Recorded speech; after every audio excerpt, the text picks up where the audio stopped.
was told to deliver this message.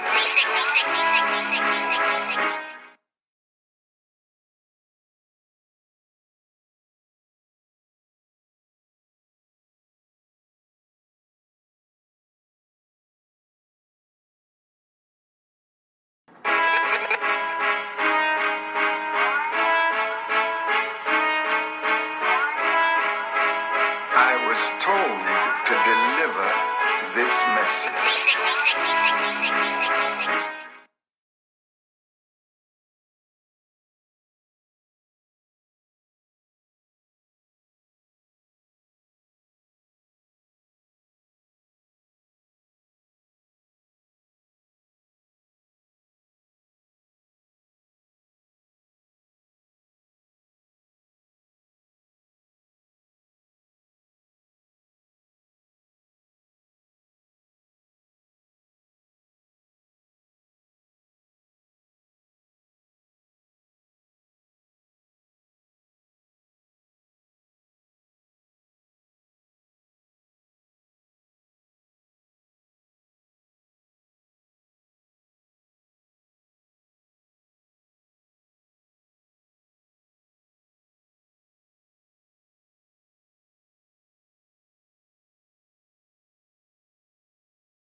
I was told to deliver this message.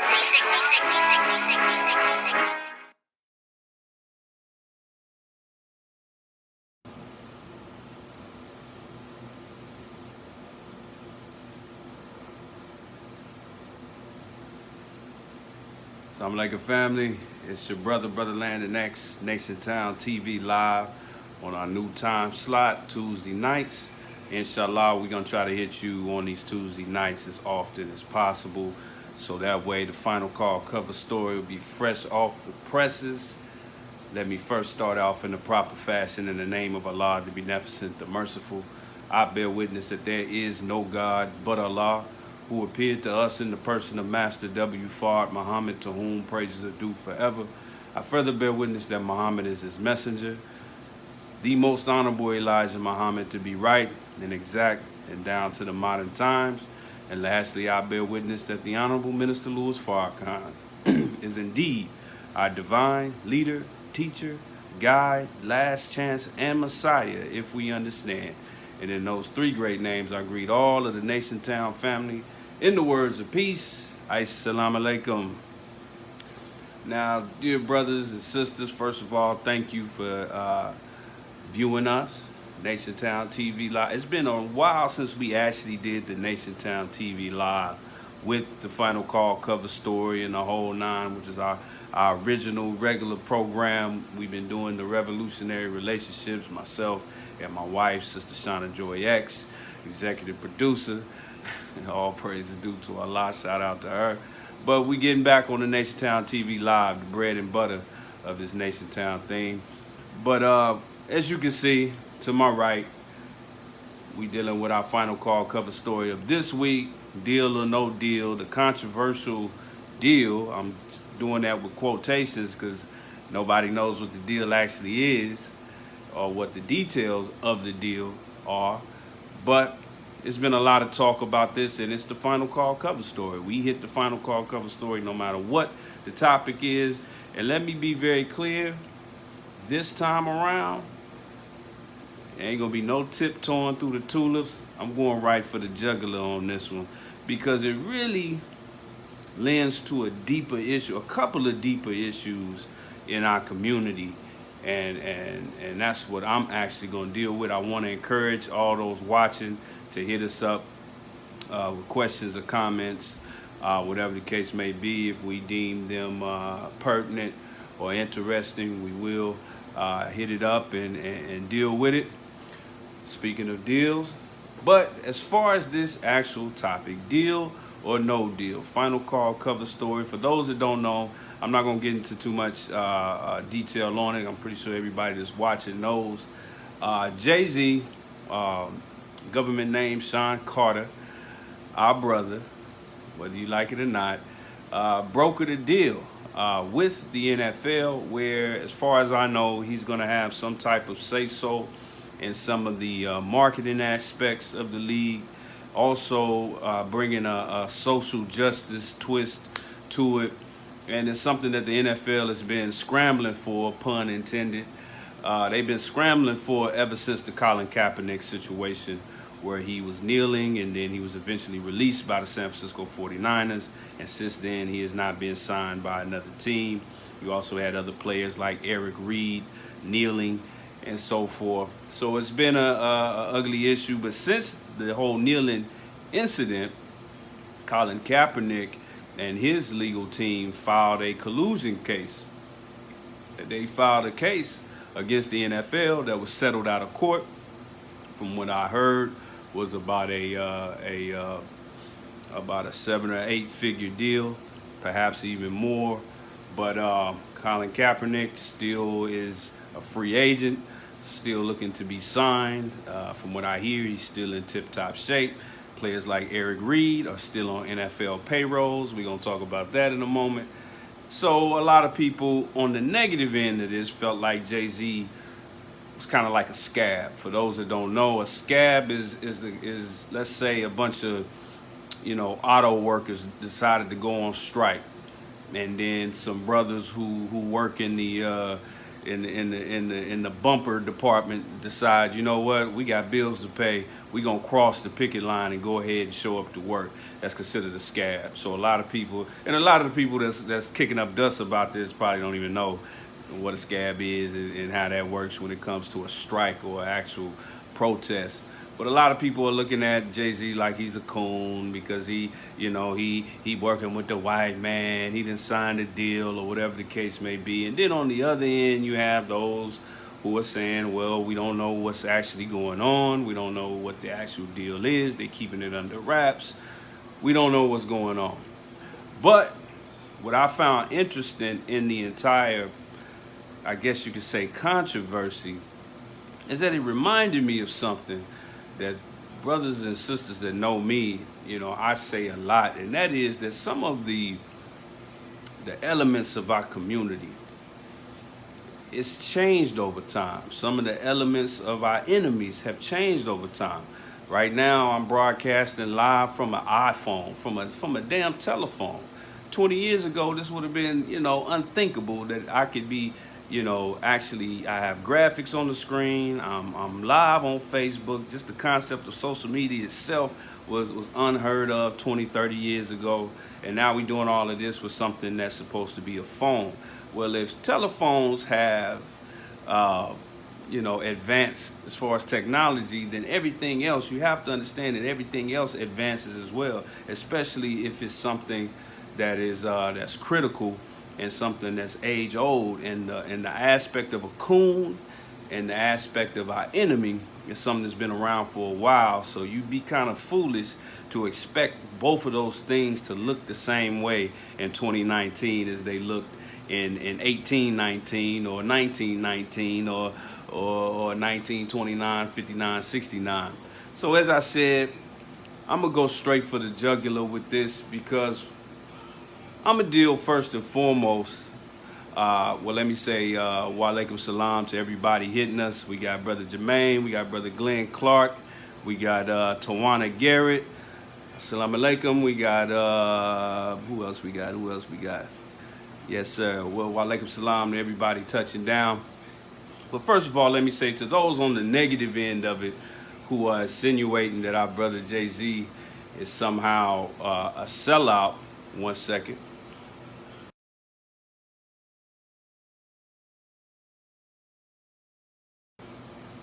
But insinuating that our brother is selling out or he's betraying Kaepernick or whatever the case may be, let me say this. It reminded me of the fact that a lot of times as Negroes, not as black men and women, but as Negroes, we take our envy and our hypocrisy sometimes and we veil it and we try to wrap it up in this package that we call pro-blackness. But really what it is envy and hypocrisy. Now, Jay-Z is somebody that's been on the wrong end of that for a long time. He's been one of the top earning so-called hip-hop artists for quite some time, probably the better part of the last 20 years. He's a good businessman. If he were white, if he were Jewish, people would just call him a good businessman and would leave it at that and walk away. But he's a good businessman. You don't come from the Marcy Projects in Brooklyn and you know, without a pot to piss in and a window to throw it out of, and then flip that into being, you know, damn near a billionaire. You know, it's not like it's not his boyishly handsome good looks. Let's keep it real. You know, he ain't exactly a cover boy. You know, no homo. But you know, he you know, it's not that. It's not that, you know, he's on anybody's coattails. You know, it's not like he was signed to Biggie or something like that and he was put on by somebody. He basically put himself on, literally. And he's a good, a decent, black, you know, tale of success in America, you know, overall. However, you gotta always look at the root of a lot of our issues mentally. And a lot of it can stem all the way back to slavery. It can stem all the way back to slavery. And it reminds me of one of my favorite movies, which is fictional to a certain degree, but it's also based on reality. But for those of you who've ever seen the movie Django, but on the movie Django, one of the most comical characters on the movie is, of course, Samuel L. Jackson. And there's a scene where we first meet Samuel L. Jackson's character, where he first lays his eyes on Jamie Foxx's character, Django. And we got to really study that scene. I would really suggest, because this is what Jews do when they watch, you know, Diary of Anne Frank, when they watch Schindler's List, they show their children.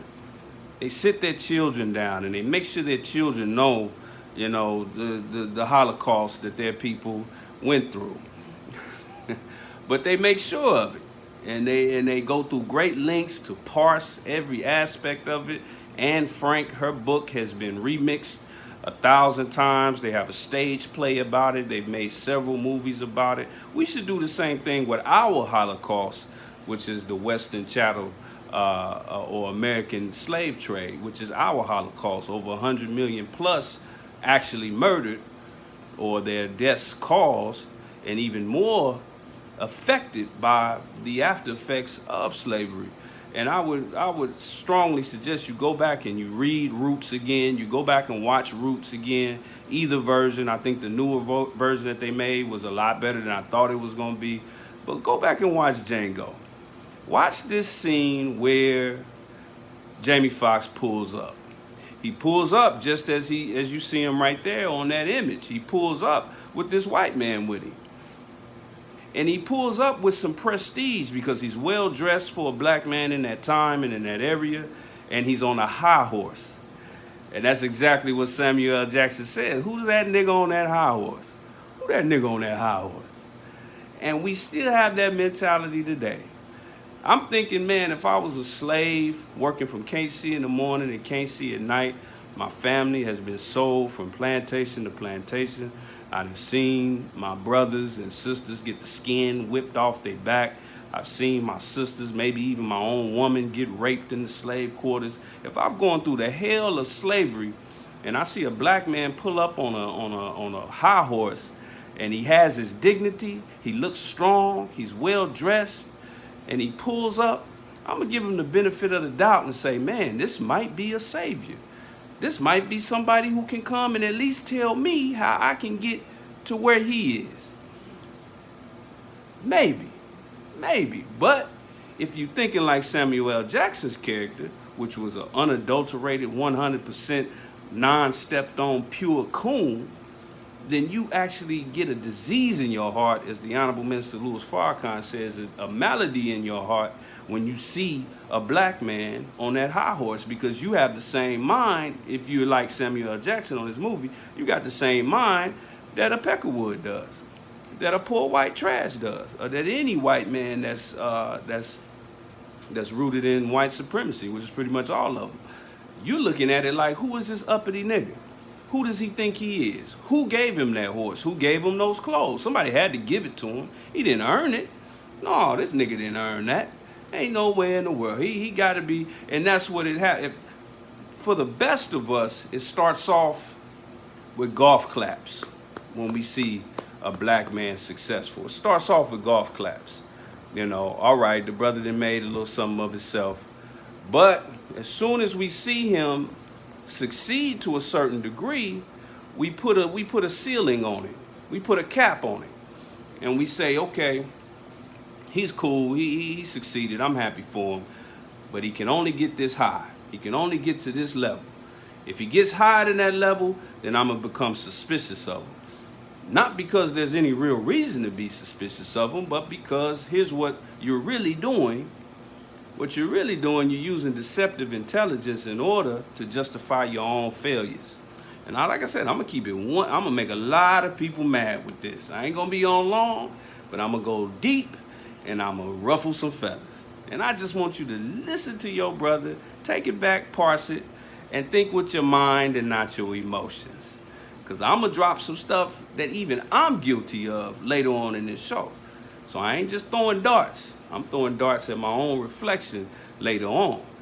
I'm throwing darts at the people that I love. I love my people. I've been loving my people as far back as I can remember. You know, before it was cool. You know, I was woke before it was called woke. You know, but we want to justify our failures because it feels good when we look. You know, misery loves company. So when we look around, we see somebody. He's made a lot out of himself out of nowhere. And then all of a sudden, and first of all, that's also rooted in the belief that the white man is the gatekeeper of all success. Now, he is the gatekeeper of certain types of success, but not the gatekeeper of all success. But if you have the coon mind that tells you that the white man controls everything, and there's no success that can be had without his approval, then you take on the mind that when you see someone successful, another black man or black woman successful, they took the last potato chip. They took the last chitlin. They took the last slice. The white man gave away the last slice and they gave it to this big lip nigga. That's what your mind is telling you. And you'll never get your chance, never get your shot. So we start putting extras on it. Now, there is absolutely such thing as, you know, Illuminati. There's absolutely such thing as, you know, secret societies that choose certain Negroes and take them out the junk pile and put them on the top. But if you're familiar with the teachings of the Most Honorable Elijah Muhammad, we also believe in a God, a black God, Master Fard Muhammad, who's also in the business of taking things out of junk piles and putting it on the top. That's what he did with the Most Honorable Elijah Muhammad. But some of us are so deeply rooted in that process that we only think and only believe in the white man having the ability to take something out of a junk pile and put it on the top. So that's what I really saw when this story first broke. And I wasn't even concerned with the details of the deal because I looked at all the ramifications and I figured a few things quickly in my mind. First of all, Even though I used to be a huge football fan, I still love the sport. I still love the game. But as far as the NFL is concerned, I just, as of 2019 and really the last 6, 7 years, I just don't give a damn no more. So let me check that off the list. I didn't give a damn. The next thing on the list was, this was Jay-Z's money, Roger Goodell's money, NFL's money. I didn't see Brother Landon's money anywhere in that equation, so I checked that off the list. It wasn't my money involved. So I said, okay, my time is not involved, my money is not involved, so I don't really give a damn. And then I took a good look at a lot of the people who were being very critical of this situation, and I saw a lot of hypocrisy, and I saw a lot of very thinly veiled jealousy. And I saw some things that just didn't add up, like Eric Reed, who I believe currently plays for the Carolina Panthers. Let me say that again. He currently plays for the Carolina Panthers. Let me say that again. He currently plays for the Carolina Panthers. I don't know if he still plays for the Panthers, but he still plays in the NFL. And I happen to know that the Carolina Panthers owner, who I know at one point was signing Eric Reed's check, is actually a well-known Southern redneck racist amongst most of the owners, which are mostly Ashkenazi Jews. That particular owner of the Carolina Panthers is a redneck racist. So here he is, his checks being signed by, I'm pretty sure the descendant of slave masters. And every bill he pays it with NFL money. And he's got the nerve to say something about Jay-Z, who's about to make some millions of dollars without scoring one touchdown, making one tackle, forcing one fumble, getting one sack. Without having to go through the combine, which is akin to a slave auction, without having to do all of that, and here you are, you literally risking your brain playing the game of professional football. You should be happy that Jay-Z done found a way to get money out of the NFL without putting his body and his mind and his soul on the line. Now, let's actually deal with what we have over here on this flyer. As you can see, and for those who follow Nation Town TV Live, you know that we normally have the final call cover story, and then we have a secondary story. This is all going to be one story, but we got a secondary side of the final call cover story. As you can see, it says COONspiracy. COONspiracy, the anatomy of a sellout. Because there's absolutely sellouts in our community. Make no mistake, absolutely. And I heard the minister talk about conspiracies one time, and he said, is it possible that you could be a part of a conspiracy and not even know it? And I got to thinking, man, is it possible that some of us could be a part of a COONspiracy and not even know it?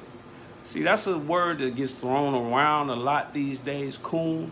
But I'm going to go much deeper into sellout in this COONspiracy. And I'm going to tell you, once again, it's going to ruffle some feathers.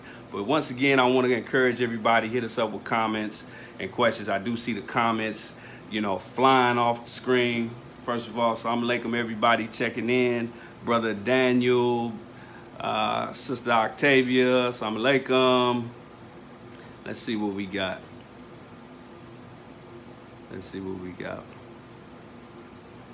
Dwayne X Moore says, wow, brother, so Jay-Z is Django now. We should all be. In fact, I'm gonna go deeper. If you're if you're upset with the Django comparison, oh, you ain't seen that yet. See, whenever we see a story, a good story, or even something that's scriptural, we should just take it and superimpose it over our own lives, over our life, over your life, over mine, and ask ourselves what's really going on. Do you match what you see? Does anybody you know match what you see? It ain't about, see, that's our problem. We take these, we got too much reliance on certain spooky heroes and all of this. Get out of that mentality of this false type of savior. There is such thing as a savior. In fact, there's such thing as saviors, plural. We can all be saviors. We can all be saviors. We should all be our own Jay-Z. We should all be our own Roger Goodell. We should all be our own Django. So we should all be Django's. We should all be Prophet Muhammad's. We should all be Elijah's. We are Farrakhan. We should all find a way to fit the bill of any type of positive example that's put out there for us, whether real or fictional. So what I'm comparing him to Django for is the actual situation where Samuel L. Jackson's character had that nigga on a high horse moment, which many of us, too many of us, are absolutely guilty of, where we get a malady in our heart as if we were just the reddest neck peckerwood. Look at another black man and we look at only his success and say, that nigga's a sellout. Or he must have sold his soul. You don't know this brother from a hole in the wall. Don't know him from a hole and never had. And let's be real about the whole sellout thing. Most black people, unfortunately, who have any manner of financial stability, most, not all, but most, are employed by a white-owned company. By a white-owned company. And when you show up to this job, your supervisor has your work laid out for you. Joe, do this. Keontae, do that. Willie, do this. So every day you have situations where otherwise intelligent black men show up to a plantation. Keep in mind, a factory is the same as a plantation by definition. Factory, a plant, that's where the plant part comes from, plantation. It's like a factory, a store, a warehouse. We show up to the plantation and then somebody else tells us what to do. Now, me, myself, I'm self-employed, but I've been down that road. I know what that is. I know what that's like. So we all on plantations. The question is, are you Samuel L. Jackson or are you Jamie Foxx? And we can flip-flop those roles every day. We can wake up one day, we can talk like Django and be Samuel L. Jackson. We can talk like Samuel L. Jackson, but in reality be Django. In fact, I'm gonna drop a little tidbit real quick. Malcolm X is very well known for his house nigga, field nigga analogy that he dropped back when he was with us. And he talked about how the house nigga was the sellout and the field nigga was the righteous black man. First of all, that was erroneous. There's some truth to it, but it's factually and historically erroneous. There are a lot of black men and women in our history on the plantation who by definition were actually house niggas. But they were some of the biggest revolutionaries and we still praising their names today. Like who, you say? Okay, Sojourner Truth. Not only was she a maid, a housemaid, she took care of white babies, but she was a New York slave. A lot of people don't even know there were slaves in the North. She was a New York slave. She was what Malcolm would call a house nigga. One of our greatest revolutionaries. Harriet Tubman, they making a movie about Harriet Tubman. She was a housemaid. House nigga. One of our greatest revolutionaries. And Nat Turner, he started off in the field. But when his slave master found out that he could read and that he could interpret the Bible and he could speak well, not only did he become the plantation Negro preacher, but he was sent to travel from plantation to plantation on behalf and under the commission of his slave master. And meanwhile, while he was going from plantation to plantation, he was making a mental note of all the trails and all the roads and the direction they were going. And he used that same information when they went on the slave rebellion, cutting heads off from plantation to plantation. So we got to be careful with just the generalizations that we jump to when it comes to our history. And we got to look at it from a deeper point. Ain't nobody calling Jay-Z nothing. I don't know the man like that. I don't know the details about the deal. But here's what I do know. Negroes, not black people, Negroes have a lot of jealousy and envy in their heart. And in 2019, we try to cover that up. We try to cover that up by calling ourselves pro-black. And I'm going to bust that up in a minute. Now, also, for those who got mad at the Django connection, you gonna get mad at this one. You gonna get mad at this one. Man, y'all gonna get mad. Before I drop that one on you, let me check the comments. Assalamu alaikum.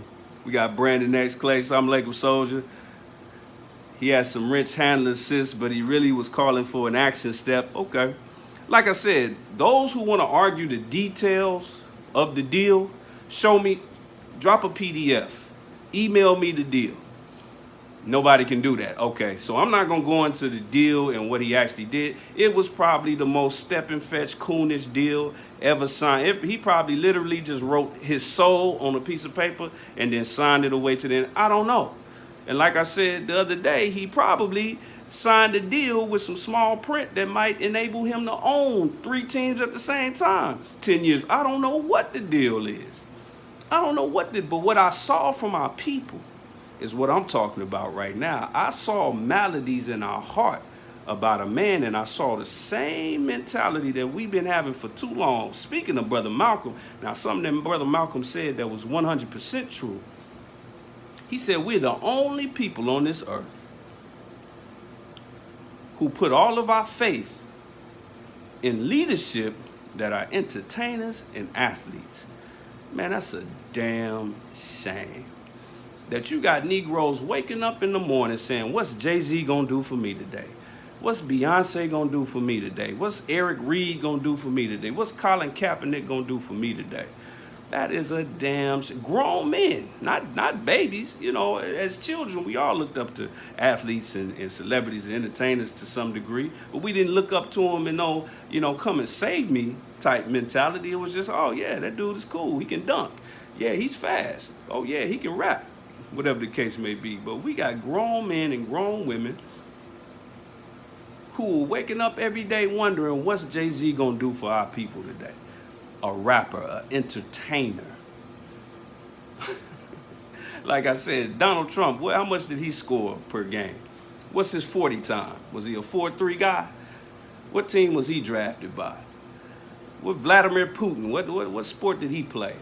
What was his bars looking like? How many hits did he drop? I ain't never heard of Vladimir Putin track.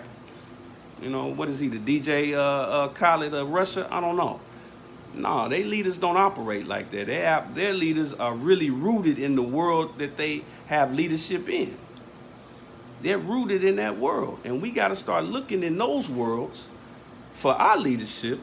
And if you're not satisfied with what you see, then be the change that you seek to have. Be that change.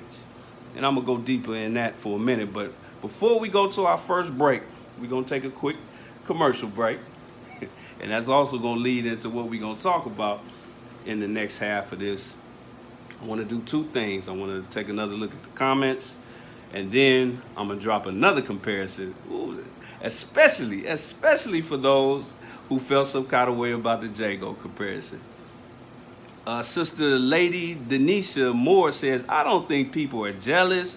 What I think is that people are tired of the fence riding.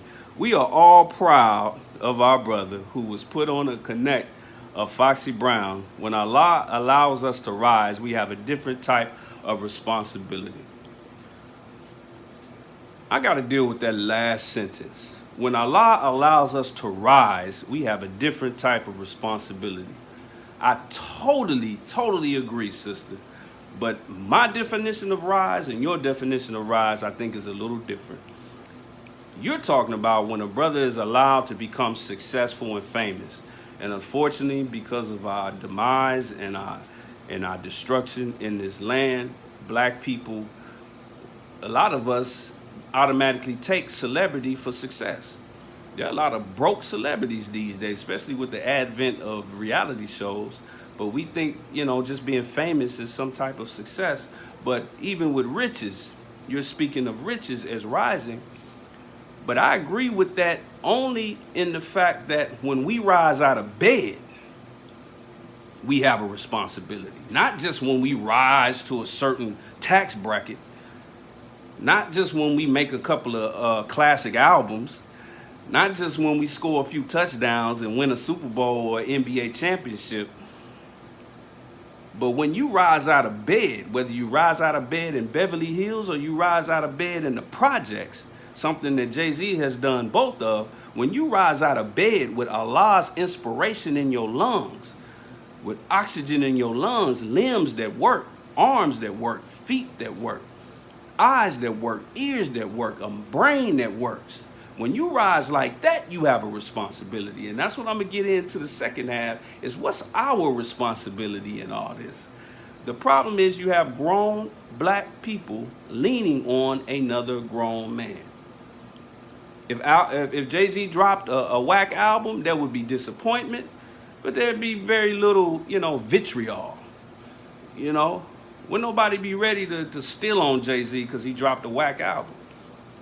So we get to this point where we're vitriolic, as if this man was supposed to be a leader of some sort for us.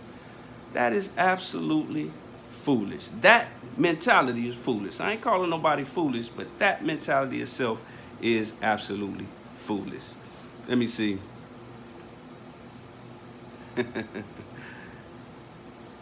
Yeah, Harriet Tubman was also a northern and southern spy. Absolutely. Fresh out the house. Malcolm would call her a house nigga. Brandon X. Clay says, I do not support Jay-Z's partnership, but working in the white man's world is a merger on a similar level. Exactly. Exactly. Listen, if you collecting a check, that's my problem with Eric Reed. Eric Reed, a lot of people don't realize it because he's not as big of a star as Colin Kaepernick ever was. He's not as big of a star as Jay-Z. That's another thing we do in our celebrity worship. We ride with black celebrities until they get to a certain level. It's kind of like we do in hip hop. An underground rapper can do no wrong, but let him go platinum. Now he could drop a classic album. Man, it's all right. It's all right. That one song, he should, I don't know about that. See, what we do is we try to put our people in our pocket. We do this even on a brother-to-brother, sister-to-sister level in our own personal lives. We try to put each other in a box. And if that nigga has the nerve to climb out of that box, we start looking at him different. Like, how dare you, nigga? How dare you be all that Allah has allowed you to be and set you up? How dare you take the same oxygen that I'm breathing and make $1 million with it, and I'm in 6 figures of debt? How dare you, nigga? That's the mentality that we have. But Eric Reed, to me, is borderline. He's getting to the point where it's clownish. You're in the NFL. You're literally collecting an NFL check, and you have the nerve. You're merging with the NFL and making a deal with the NFL every time you cash one of their checks. I'm sure at this point in his career, he's probably signed about 2 or 3 contracts, maybe more. What do you call that? That is literally cutting the deal with the NFL. You are operating. You are literally risking your life. You can die out there in that football field. You can lose your mind out there. May Allah be pleased with Junior Seau. You can literally lose your mind playing this game. And he's a safety, so he's the last line of defense, meaning he got to be one of the hardest hitters on the field. You can literally... I almost said something. I ain't gonna go there. But you can literally lose your mind. And here you are critiquing someone else who cut a deal when you're operating under a deal with the exact same league and under a redneck owner. But there's another thing that I want to drop on y'all. Brother got a little upset, or brother questioned the Jamie Foxx and Django connection. Well, here's another connection. First of all, let me preface this by saying this. Our student minister out here on the West Coast, brother Abdul Malik, Western Regional Student Minister Abdul Malik Saeed, I love it when he breaks down the teachings of the Honorable Minister Louis Farrakhan when he says that when it comes to the scripture, we're supposed to take scripture because, 3/4 of it is actually prophecy and not history. We're supposed to take it and superimpose it over the world today and see what matches, see what fits, see who's playing what role. For example, let me just go ahead and drop this. Stop teasing it. I hit you with the Django before. Now I'm gonna hit you with a scripture. With a little bit of scripture. This is from Matthew 4:8.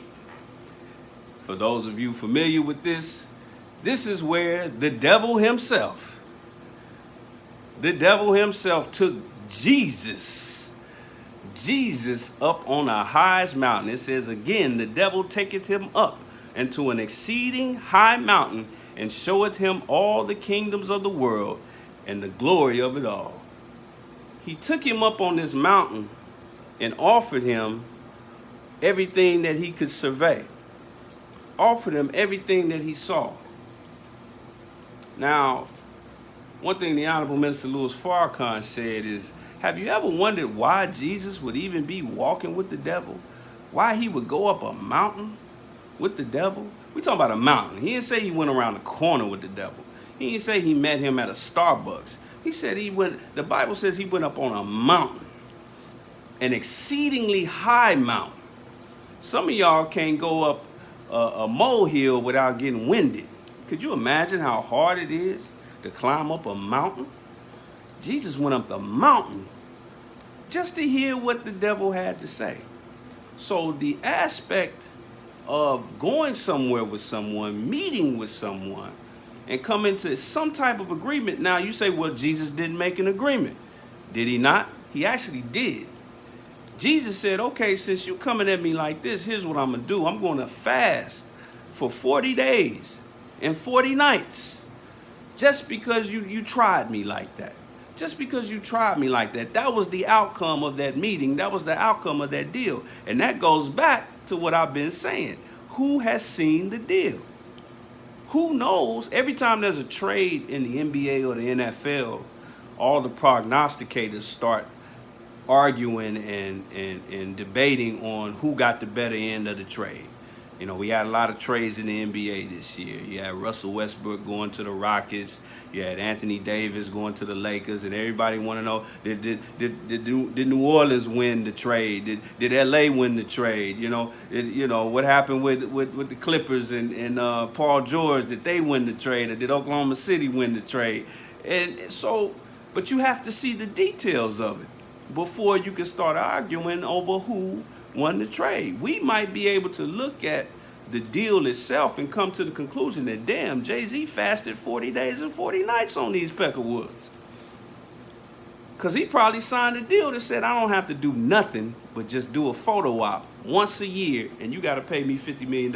We don't know what the deal is. Something that, and here's the things, I bet you the details of the deal, regardless of what they are, everybody that's been arguing over this topic would sign that deal if it was on your table.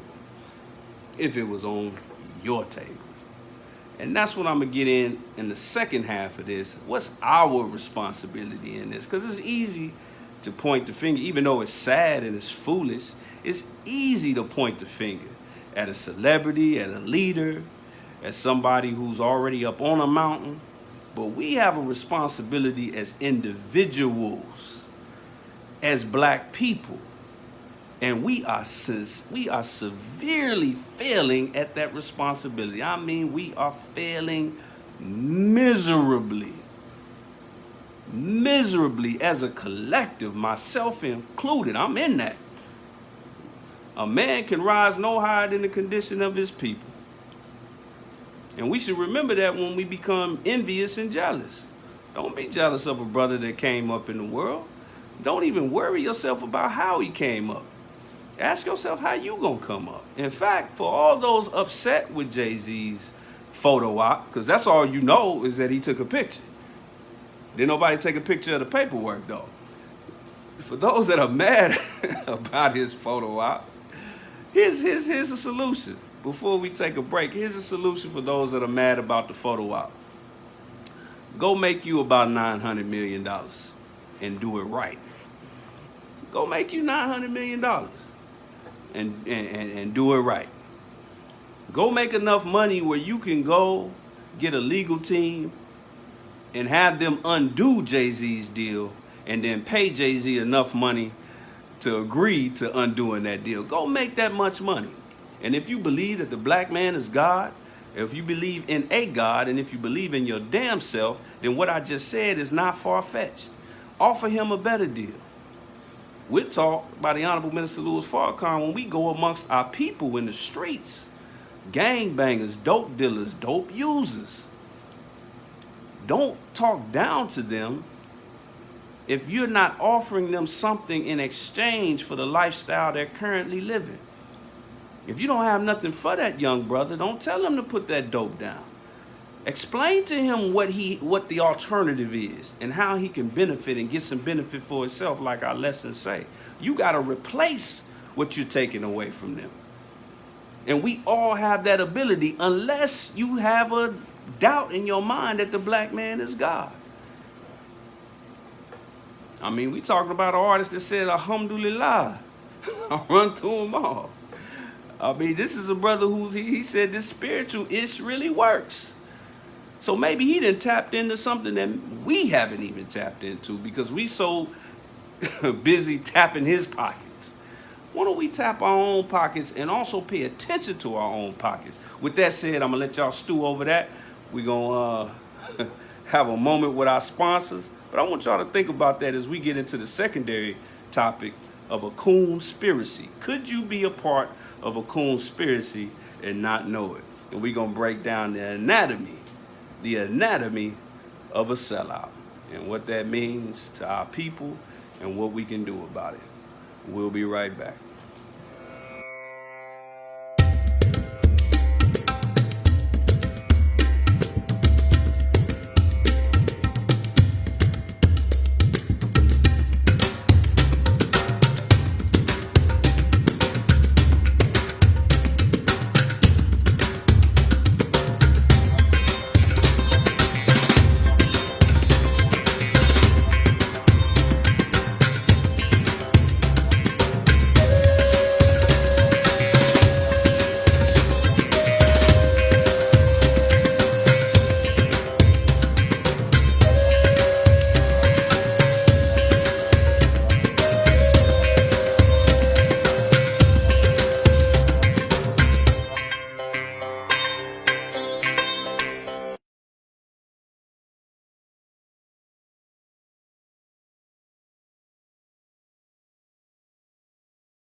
And we back just like that. I hope y'all enjoyed that NationTownStore.com commercial.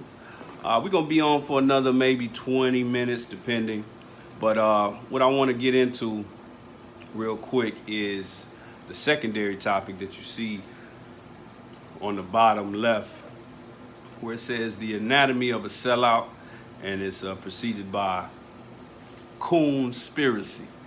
Well, let's deal with a sellout and what a sellout is. First of all, let's deal with the first part of that, sell, S-E-L-L. That's an important aspect. I'm gonna pull up a definition of sell. I hope y'all able to see it.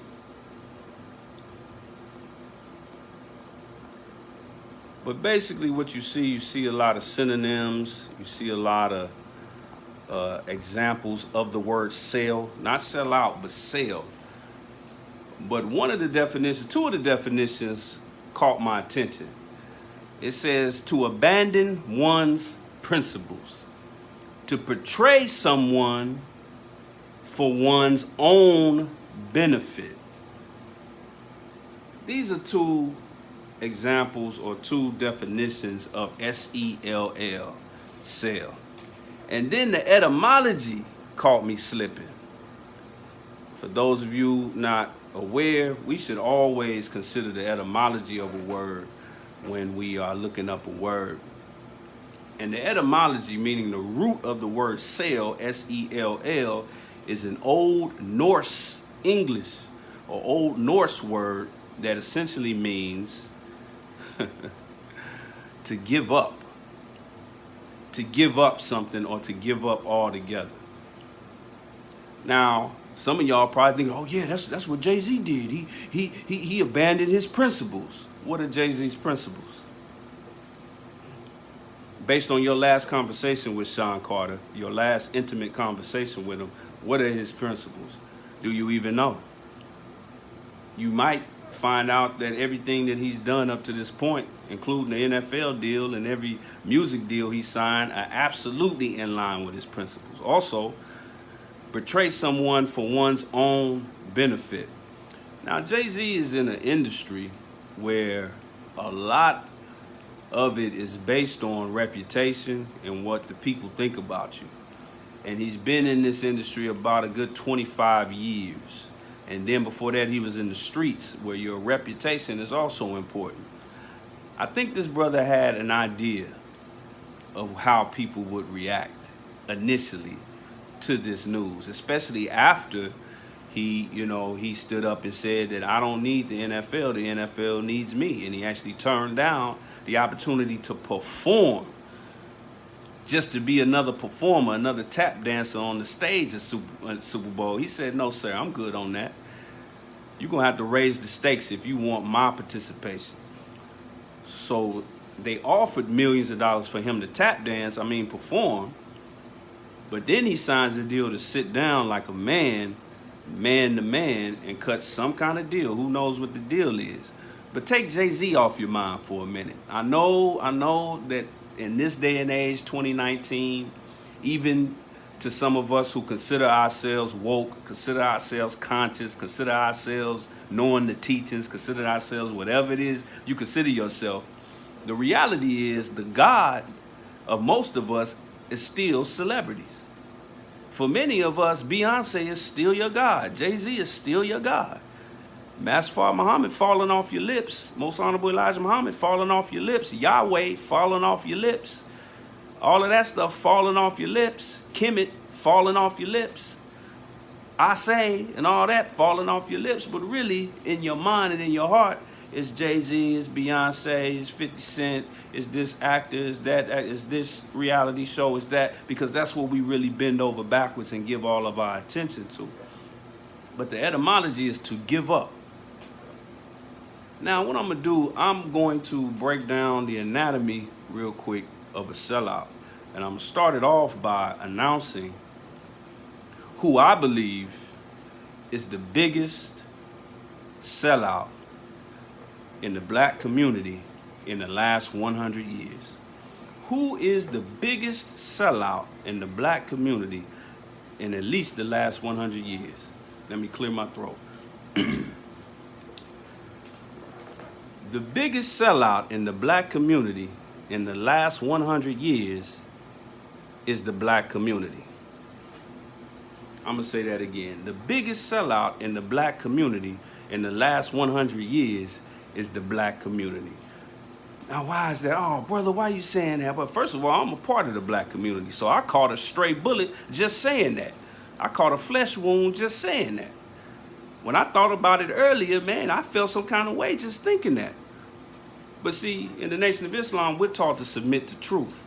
So I weighed the mathematics and I looked at it. I considered the fact that even though many of us are trying to portray ourselves as Huey P. Newton and old school Muhammad Ali and old school Jim Brown through this whole NFL fiasco, the truth of the matter is we still watching the games. The truth of the matter is we're still, hoping and praying that our little nephew make it to the league. Truth of the matter is we still buying jerseys. Truth of the matter is we still watching ESPN, which has deals with the NFL. Truth of the matter is we're still waiting outside the store to buy the new Madden. Some of us, it's brothers who not even old enough to actually remember who John Madden was. But you can't wait to be the first one to post on Facebook, hey, who want to get on and play me in Madden? And that's the number one game. In fact, they paid for exclusive rights to be the only flagship game of the NFL.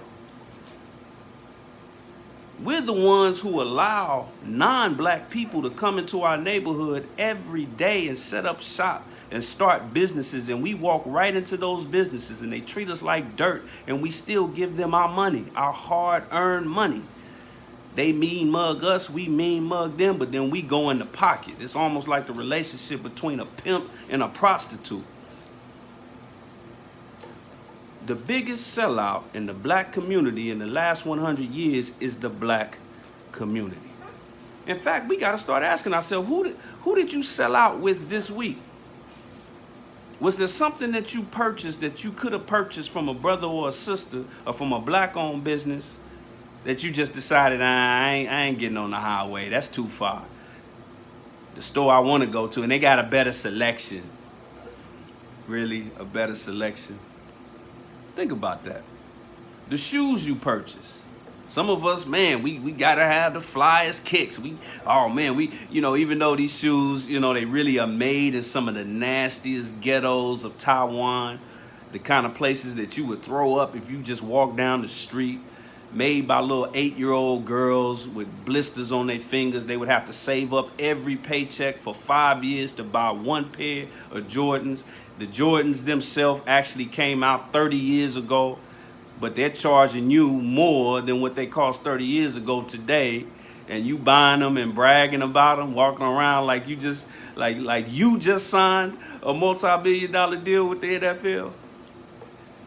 The biggest sellout in the black community in the last 100 years is the black community. We support reality shows, TVs, and movies that portray us in the most buffoonish fashions. And we can't take our eyes away from it. We come to work the next day and that's all we talk about. We mess around and get fired because we talking about Real Housewives of whatever and who did what and who said what to who. The biggest sellouts in the black community in the last 100 years is the black community. Now, in the Nation of Islam, we also deal with actual facts. Everything I just said was indeed actual facts. But I got to drop another one on you. While we worried about Jay-Z, we worried about what he signed and what the deal was, and oh man, he sold us out. Oh, he did this, he did that. Now, here's what we did. $1 circulates in Asian communities for a month. $1 circulates in the Jewish communities for 20 days. $1 circulates in black communities. $1 circulates in black communities for 6 hours. We're the only people. We the only people on this earth who say stuff like, man, I'm just trying to make enough money so I can get out the hood. Man, I'm just trying to make enough money so I can send my children. We don't even say children, we say kids. We call them goats. So I send our kids to a good school, good neighborhood, good school, buy them some good clothes. What does that good mean? It's a code word. It's a word that actually means white. It's a code word for white. So we can move to a neighborhood where all of our neighbors are white.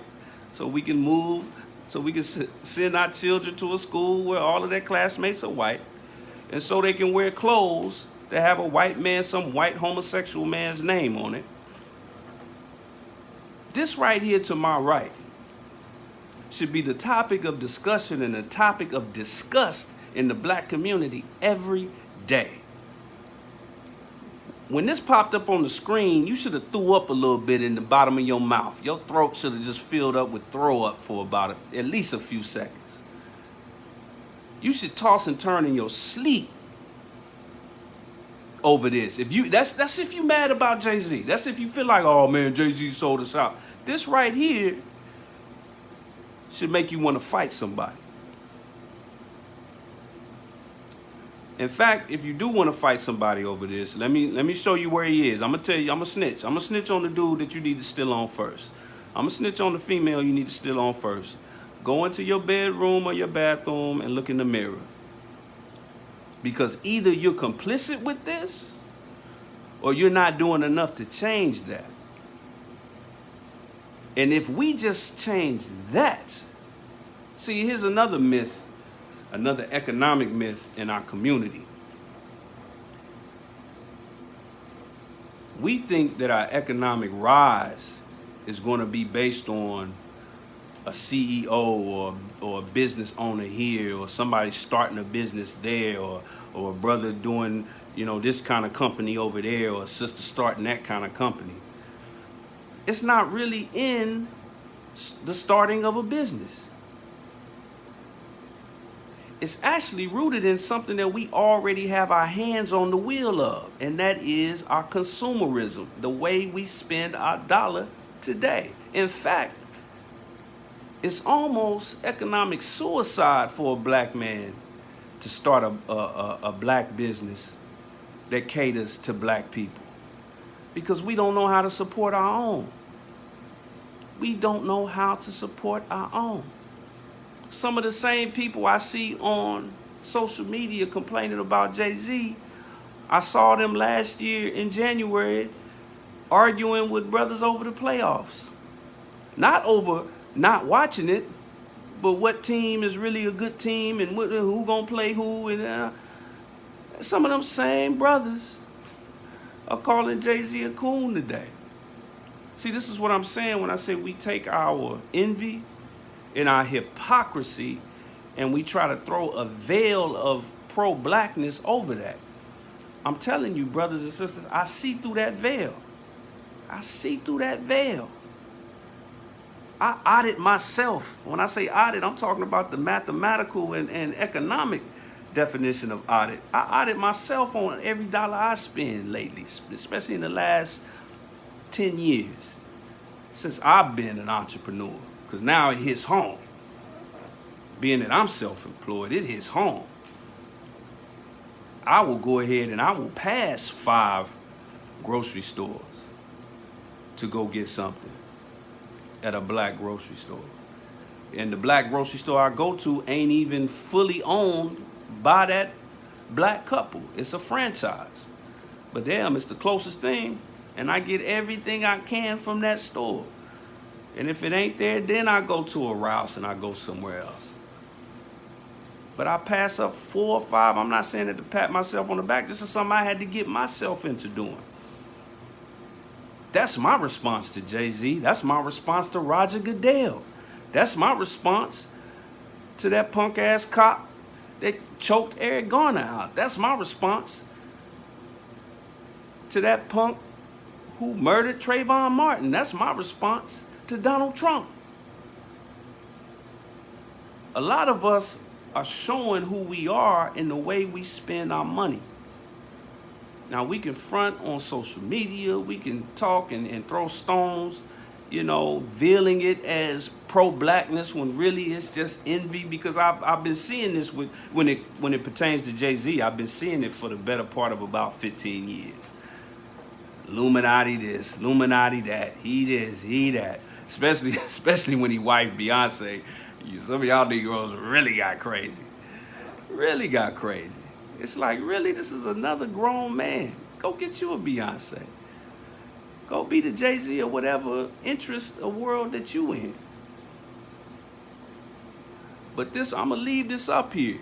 I'm going to leave this up here for a minute because I want that to sink. If this don't piss you off more than the whole Jay-Z situation, no matter what side you on, then you're a hypocrite. By the actual definition of the word hypocrite, you a straight hypocrite. If this don't drive you crazy and you don't spend the rest of this night trying to figure out, how can I take every dollar that I spent in the last week and flip it next week to the point where I'm spending it in the blackest way possible? Well, they you know, I need some shoes and they ain't got no black shoe stores. Okay. Well, those people that know me know what I say when it comes to that.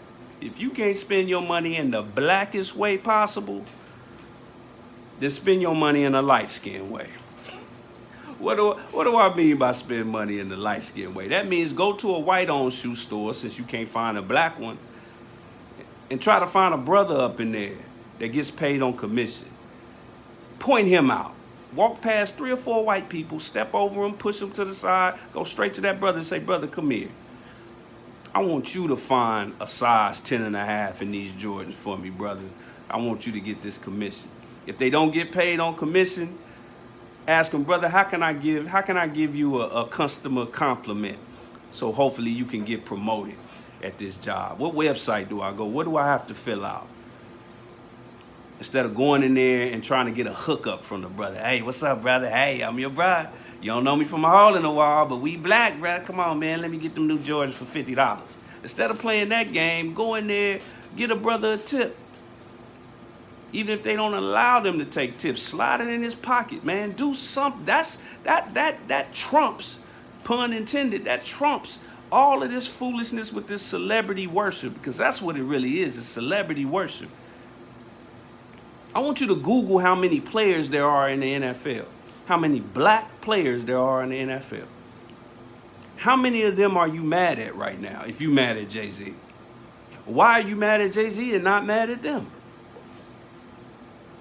Nobody's questioning why Colin Kaepernick even wants to return to the NFL. See?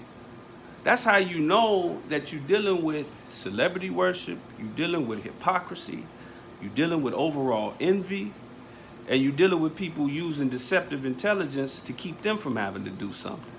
See, that makes it so easier for a sloth. That makes it easier for a lazy Negro.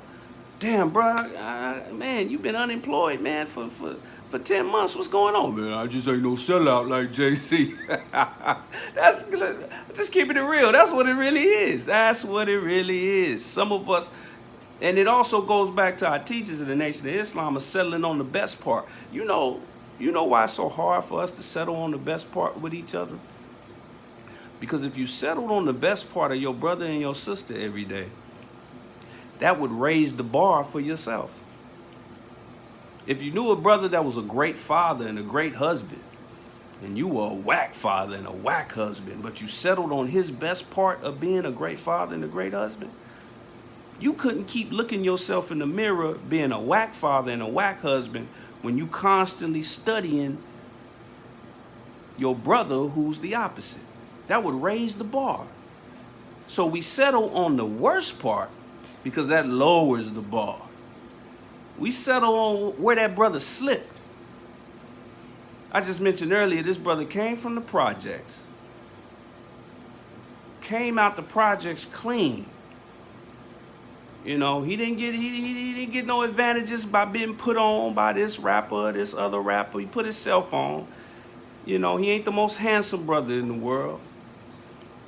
Put himself on, and now, 20 years later, in 20 years, if he got the $1 million loan that Donald Trump got from his daddy, or even if he had a daddy like Donald Trump did, with that same business acumen, he might be worth more than the dude that owned than Jeff Bezos. He be going blow for blow with Bezos right now. See, that's settling on the best part. But see, if I settle on that part, then I got to start looking at my own economic failures and shortcomings and saying, damn, what's wrong with me? And that's hard to do. Dealing with self is hard. That's why we always point outward. Because that nigga up in us, boy, he ain't no joke. He the D-ball. He's our D-ball. Dun-dun. He riding around on a bicycle on a swing every day, and we scared of him. So we just tuck our godhood in, and we focus on some celebrity or somebody else, or point the finger, because we don't want to deal with that Debo that look just like us, that puts us on Front Street. So I'm gonna leave that up there for a minute, and let me drop this analogy on you. I'm gonna tell you why this is so sad. I'm gonna use an analogy to point out why this is so sad. We have $1.3 trillion in spending power. Do you know Black Wall Street? It wasn't built because they had some kind of supreme business acumen. Many of them brothers and sisters were actually illiterate. They signed the deeds to their houses with an X because they couldn't even write their name. Their success initially blew up based on the fact that because they used the money and the resources that they had because they had to. They had no other choices. And they used their consumerism, the fact that they needed clothes, they needed a roof over their head, their children needed to go to a school, they needed hospitals, they needed this, they needed that. And they recycled their own money. Now look at this analogy. And I'm about to close on this.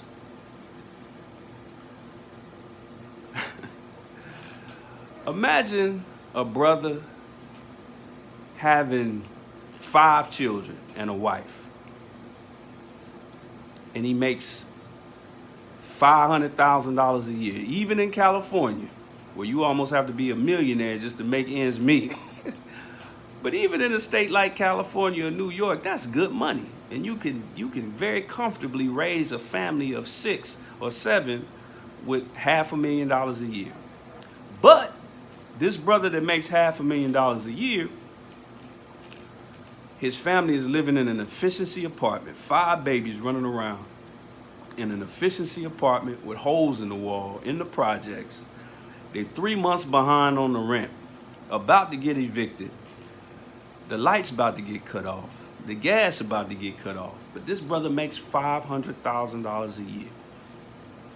And then his wife finally confronts him and says, baby, what the hell is going on? I thought you made enough money to take care of us. Why are we almost about to be homeless and you make $500,000 a year?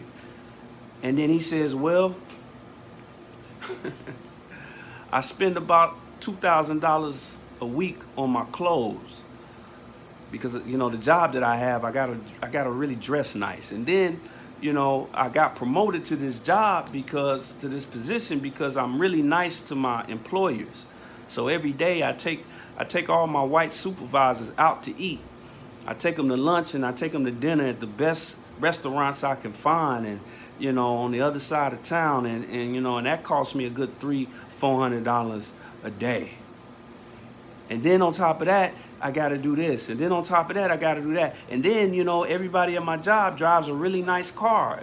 And I understand that we almost homeless here, but I got the brand new Bentley out there, and, you know, and that takes up a lot of my money. That's got like $1,000 a month car note.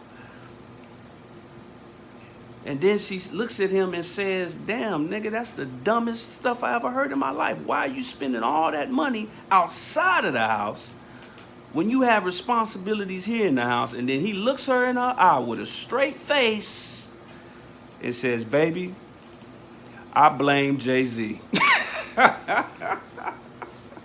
That's how stupid we look arguing about Jay-Z when our money only lasts 6 hours at a time in our own community. We are dead, broke, naked, and out of doors. And we got trillions of dollars going out the door. And we worried about Jay-Z, the 10,000th Negro in the last 30 years to sign a deal with the NFL? We should be happy that he signed a deal without having to take his clothes off. Like I said, he ain't had to score 1 touchdown. This right here, do you know the domino effect of switching that around? Of switching this around? The domino effect of this goes all the way to Eric Garner. It goes all the way to Philando Castile. It goes all the way to Trayvon Martin. Because now if we spend our money different from what you see to my right, now we have more political power. Now we can go to City Hall and say with our tax base, with a Black Wall Street in every city, we can go to City Hall and say, listen, we demand a law that says you have to live in our neighborhood to police our neighborhood. You have to live in our neighborhood. You have to look like us. You have to come from our neighborhood to police our neighborhood. See, you can come up with laws like that when you got that kind of tax base, but we don't have that tax base. In fact, we pulling on the tax system by being on welfare and government assistance. Because we too busy sitting around barbershops, beauty salons, and social media talking about another black man's money who's doing it right. He got his black woman. He's raising his black child right. That little girl ain't gonna ever have to lift a finger, and that little boy ain't gonna never have to lift a finger. He doing the generational wealth thing right. He doing that. That's his business. That's on him. The biggest sellout in the black community in the last 100 years is the black community. Jay-Z has roughly $1 billion. You have over $1 trillion. You have over $1 trillion. So when you say coon, when you say sellout, let that keep echoing and bouncing around in your mind. Every time you go to a white-owned restaurant, when you know you could have cooked at home, especially if that white-owned restaurant ain't even in your... Well, you know, we like nice things. You can't cook nice food. What happened? Wasn't nobody paying attention to Big Mama and how she cooked? Damn, so Big Mama died and y'all buried the stove with her? What's going on? Don't nobody have more style than us. There was a brother on the Breakfast Club the other day. I was so proud of that brother. He was kind of arrogant, but he talked about how he designed and made everything he had on him from the top of his head all the way down to his toes. And he had a cold leather jacket on, some gold rim glasses, and he made it all himself. No help whatsoever. Since when does white people corner the market on a sewing machine, on a spatula, on a stove? And who told you you even really have the choice of going and spending your money somewhere else? They can't even call you a nigga enough times for you to realize that they ain't for you, to get away from them. See, separation is the best and only answer to our problems. Not Jay-Z's money, not Eric Reed's opinion, not Colin Kaepernick's knee. We shouldn't be kneeling to nobody but Allah. When we kneel to somebody, you are saying that is your God. I love my brother Colin Kaepernick. What he did is one of the closest things to what Muhammad Ali did in his heyday that we see today. I love his spirit and I love his intention. I'm going to settle on the best part. I could talk about why is he still trying to get in the league, that the same league that he sued and the same league that he's got all these negative things. I could talk about that, but nah, I ain't going to talk about that. I'm going to settle on the best part. He stood up for something. He stood up for something as an individual. Jay-Z stood up for something as an individual, and now he signed a deal as an individual. So what are we going to do as individuals in order to represent a collective? See, what really happened today, for those of you that have watched this and you've been tripping in the comments and all of that, oh man, you comparing them to Django? You comparing them to Jesus? What you really did, you got duped. You got tricked. I really just tricked all y'all into talking about the real economic issues that we need to deal with. And it ain't got a damn thing to do with Jay-Z. I am so sorry. Put that idol down. We need an Abraham right now to come in and knock down all the idols except for one. And when everybody wake up in the morning and say, oh my God, what did you do to all my idols? Turn around and say, ask that one that's still standing and ask him what all. You know, ask Jay-Z. Next time you need something, you can't afford it. Next time you have a dream or a plan and you can't quite do it, ask Jay-Z to help you. Next time you having an issue in your personal life, in your marriage, with your children, with your baby mama, baby daddy, try to call Jay-Z and see what he can do for you about it. You're going to have a bad time. You're not going to have much success in getting in contact with him unless you already know him. So if that's the case, why are we arguing and settling on this brother what we think is this brother's worst part? When this is our worst part, this right here, that's our worst part. That is a crime, brother. That's treason right there. Treason in America is punishable by death. That's treason right there. 6 hours? And then you have black entrepreneurs every day. Shout out to all my black entrepreneurs. And by that, I mean every black person who has a business, but also every black person, but more specifically, all my Aboriginal people who have really struck out, meaning they put it all on the line, they quit their plantation job, and they said it's either this or I'ma die. Because that's the boat I'm in. And so shout out to them, salute to them. And I'm sorry you had to see this. I apologize for me putting this on Front Street, because that almost brings you to tears when you're an entrepreneur. That almost brings you to tears. The wanton criticism of our own businesses, the deceptive intelligence that we use to not spend money with our own people. Because see, the Jay-Z effect also takes place on a local level.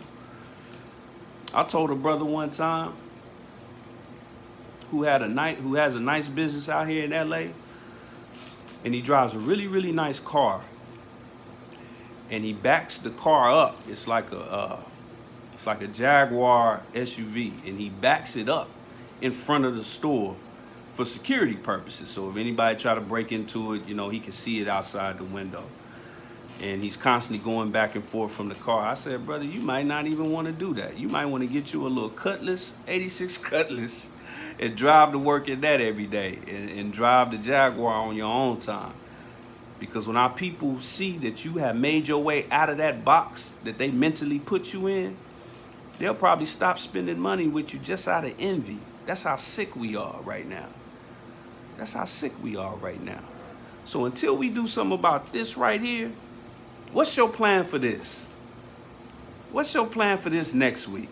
I don't want to hear what you say you already did. What's your plan for this next week? In fact, even after we go off live and go offline, you can still comment. I want everybody that's watching, that's mad, happy, sad, commenting, I want you to post a black business that you're going to spend some money at tomorrow. And then another black business that you're going to spend some money with after that. I want you to start counting how many hours your own dollar stays in your own community. And ask yourself, when was the last time you thought to yourself, man, I can't wait to get out the hood? Nobody else thinks like that. Ain't no white girl saying, oh my God, I can't wait to get out of Calabasas. Oh my God. Either they don't know, they don't show, or just don't care about what's going on in Calabasas. You never hear Korean talking about, man, I'm just trying to make it out of Koreatown, dog. We the only ones that think like that. That's the real Jay-Z. That's the real issue. That's the real Coon. That's the real sellout. That's the real problem. See, once we get to that point, then our celebrities, they only have to entertain us. They only have to entertain us in their music. They only have to entertain us on their stages. And they only have to entertain our wants and beliefs. See, the bottom line is we grow up, too many of us grow up in households where the white man is treated as a god. And white life and white lifestyle is considered, the apex.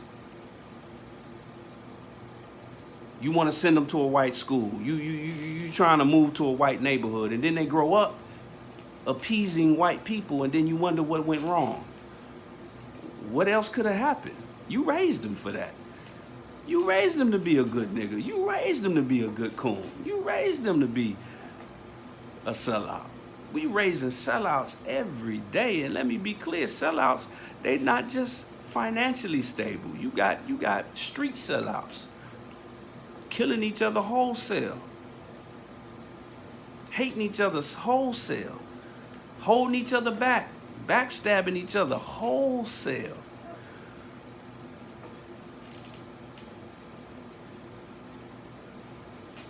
So with that said, dear brother, sister, you've been had. You've been hoodwinked, led astray, run amok. I tricked you today. I tricked some of y'all today. You got your mouth, like my mama say, you got your mouth all ready to come and argue about Jay-Z. And what he should have did with his money, and what I would have did with his money, and how much of a shame it is with his money. But I use that to talk about our money. and to talk about your money.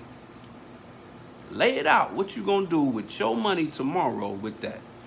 Now, there's some things we just don't have. I've never heard of a black-owned utility company.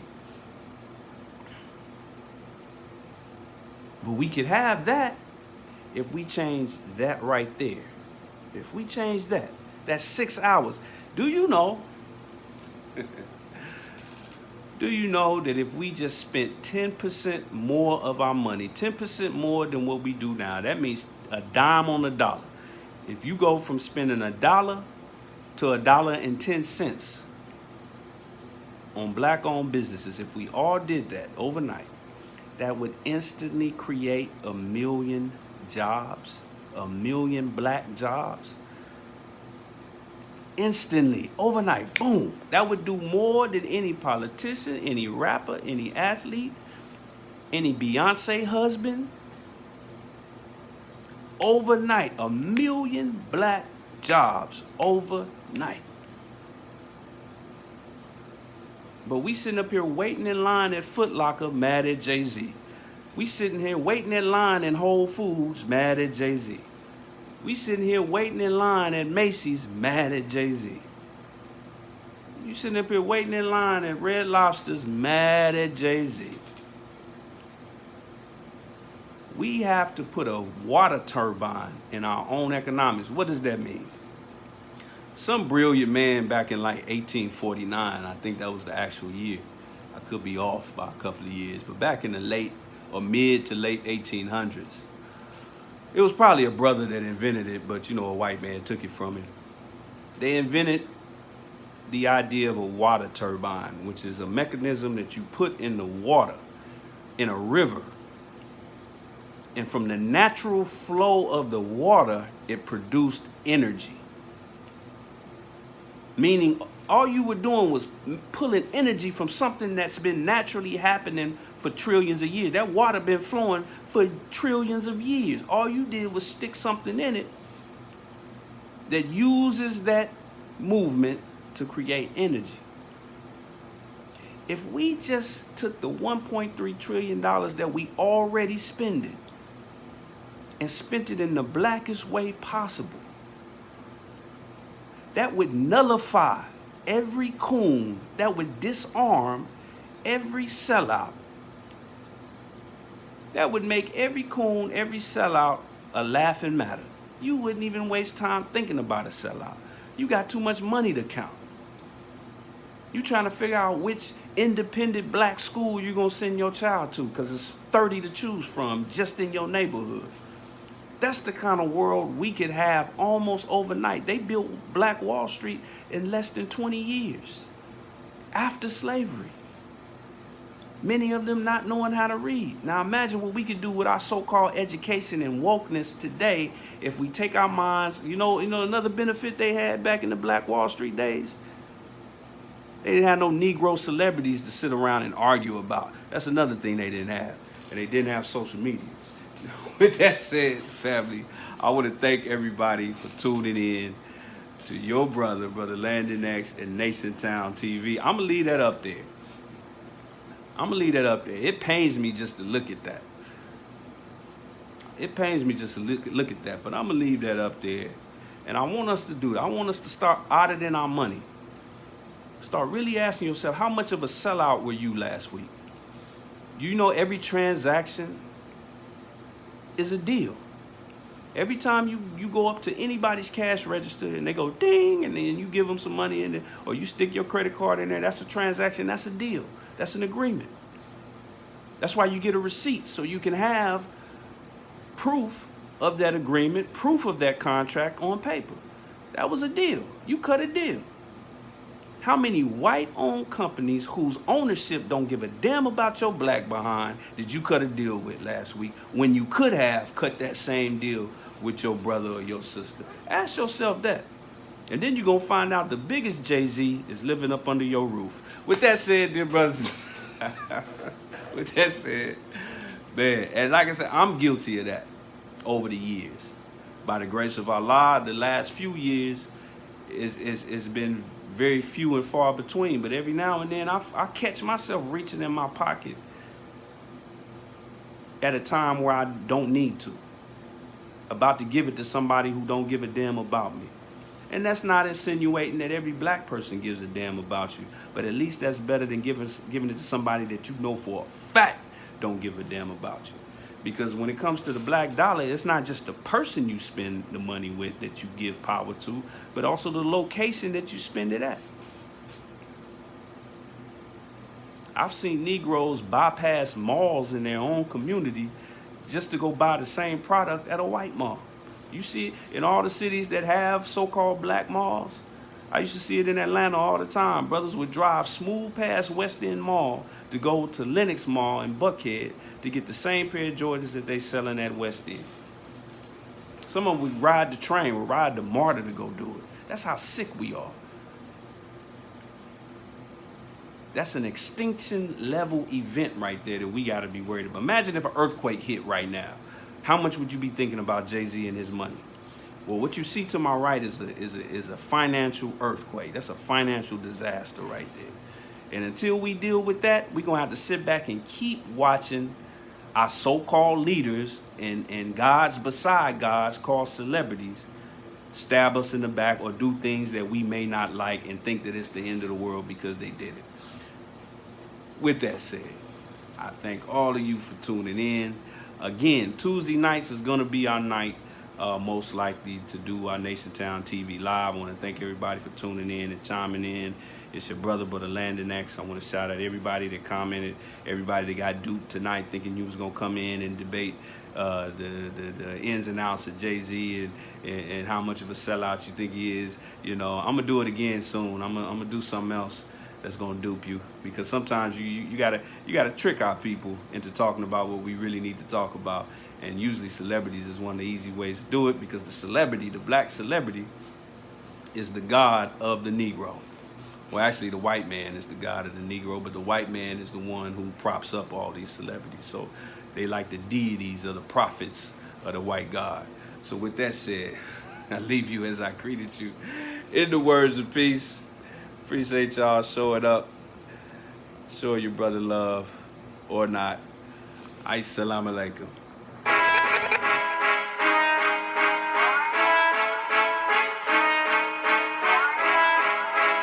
I was told to deliver this message.